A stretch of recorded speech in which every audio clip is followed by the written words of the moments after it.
So you're saying that Palestinians are actually following the path of Gandhi. They commit no wrongs, and the evil, vile Zionists go and say, "Oh, there's a Palestinian, let's kill it." Yeah! Right? But why aren't they all dead by now? I mean, if Israel was as bad as everybody paints them to be, there wouldn't be a Palestinian left alive. Really, I'm to the point where Israel should say, "Hey, we're going to do the time, let's do the crime." Okay? The Palestinian resistance does things like attack a woman and 4 kids in a car with automatic guns. Kills them all.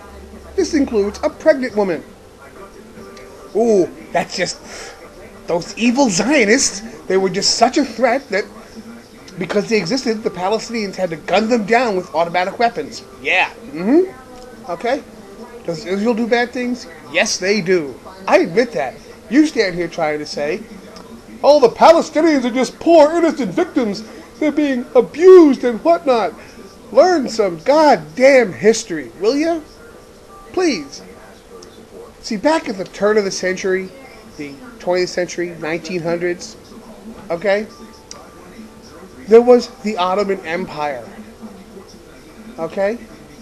The Sultanate or whatever it was called. Whole area was Muslim. Oh, and Jews were kept out of Jerusalem. Couldn't go to their holiest site. By who? The Muslims, wasn't it? Be that as it may. World War I came along. And the stupid Muslims chose to side with who? Germany. And what happened? They lost. And what happens? What had always happened in every war fought by Christian, Muslim, whatever. What happened to those who were defeated? Did they do like the United States did after World War II and rebuild countries and put them back on their feet? Or up until that point, the defeated people lost rights, lost land, lost huge amounts of stuff. Okay? From every culture that have participated in a war up through World War I. That's what happened to everybody. So the Ottoman Empire got busted up. The Brits, through the League of Nations, which was one which the U.S. was not part of, took control of the land and was trying to ready it for self-rule. The Arabs chose not to trust the evil Brits. The Jews, who were smarter, said, "Oh, look, there's rules. We can play by these rules and get what we want." And they started doing what? Buying up land, paying cash. But no. They didn't consult the local people who actually lived on the land about whether they could buy the land from the landlords who owned the land. That's what it is. That's the problem. That's why it's occupied. Okay? The landlords that were up in Turkey and various places who were absentee landlords who sold the land to maintain their privilege and their luxuries. But we can ignore that too. Okay? And we can ignore the Mufti of Jerusalem, Mufti Hussein, whatever his name was, who was buddy-buddy with Hitler. We have pictures of that. Who declared a jihad against all Jews. We can ignore that too. You know, it didn't matter that Jews were there legally, had emigrated.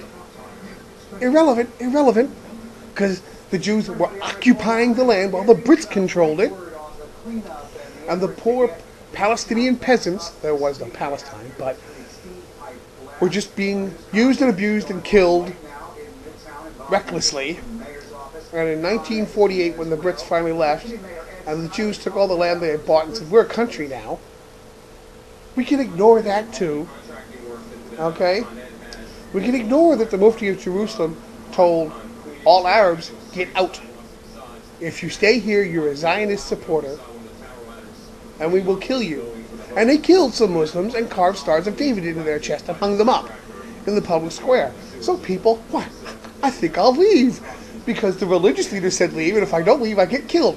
What am I going to do? Am I going to stay here where the Jews are saying, stay, it's okay, we don't mind? Or are we going to leave so we don't get killed by Muslims? Decisions, decisions. What to do, what to do, what to do. Okay? And the 6 countries tried to wipe out Israel in 48. They lost! Oh my God! Too bad. So sad. You want to talk about the 6-Day War in 67? 19 years later? How many decades had there been rhetoric spewing out about we have to destroy Israel, wipe it off the face of the earth in 1967? How long had Syria been shelling kibbutz farms from the Golan Heights? Guy goes out. He's just driving a tractor, farming, creating food. Up, he's the evil Zionist. We have to kill him. So we're going to send shells down and kill the unarmed farmer. Yeah, that's cool too. Yeah, right. Mm-hmm. So I know a whole lot about the area. Okay? And if the Palestinians had chosen to go with the Gandhi route, because Gandhi kicked Great Britain's ass. That's how the country of India got its independence. And that's how Pakistan was formed. Okay? And that was done by how? Non-violent means. But the Arabs in that area don't care about non-violence. All they want to do is kill Jews. All Jews have to be killed. Okay? It's in your Quran. The only innocent people, according to the Quran, and you can check with the British Imam on that, there's numerous videos of him on YouTube saying the only innocent people in the world are Muslims. If you're not a Muslim, you've rejected God, you're not innocent, and you deserve to die. It's that simple. So get over yourself and stop apologizing for the butchers. Okay? And by the way, check your facts on me personally. Okay? I'm against the war in Iraq. I'm against Bush. And I stand here and say, like I said earlier in this video, that Israel has done bad things. But you know something? When you're fighting for your existence, that's what happens. That whole war that we had in 2006, Hezbollah, it is the poor Hezbollians who have been firing numerous rockets across the border from where? Civilian areas that were populated. Have you looked at a map of that area? Have you looked at the populace of it? You realize there are open areas there where they could have fired their Katyusha rockets from, right? That weren't near any apartment buildings. But they chose not to do that because Hezbollah wants to inflict maximum civilian casualties. The Israelis tried to minimize civilian casualties. Do you know why the Israeli casualties were minimized? Because the Israeli people built bunkers for civilians to go to in times like that. Has the Lebanese done that? I mean, Hezbollah's got money to get arms, ammunition, hand out to the survivors afterwards, but we can't build bunkers to keep people from being killed. Why is that? Okay?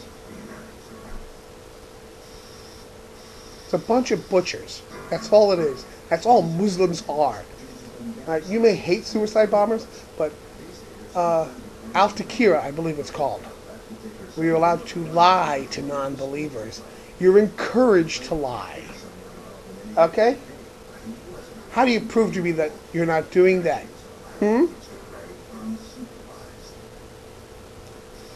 I'm bringing up 9/11. Yeah, it was 3,000 people.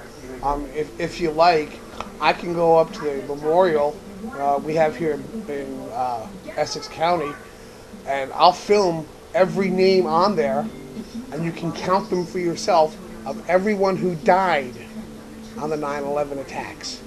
Okay? I mean, how many deaths would you like me to point out? Oh, you're only calling 9/11. I'm calling 7/7. All right? from last year. There's numerous examples of the savagery of Muslims. Numerous. I'm not hearing much, if anything, from the Muslim community in protest of this. Okay? I certainly didn't hear any Muslims protesting about those orphan children who were abused, naked and chained to their beds from Muslims. And I heard Americans get blamed for it when they rescue them from the situation. It's all the Americans' fault because the workers there couldn't use the food and clothing that was there for the children. No, it's the Americans' fault because the stuff that was there couldn't be used for whatever reason. Okay? I didn't hear any Muslims screaming about that.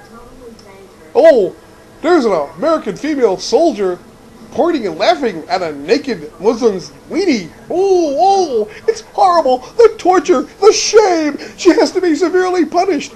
But the guys who participated in the abuse of those children, well, it's being handled. Don't worry about it.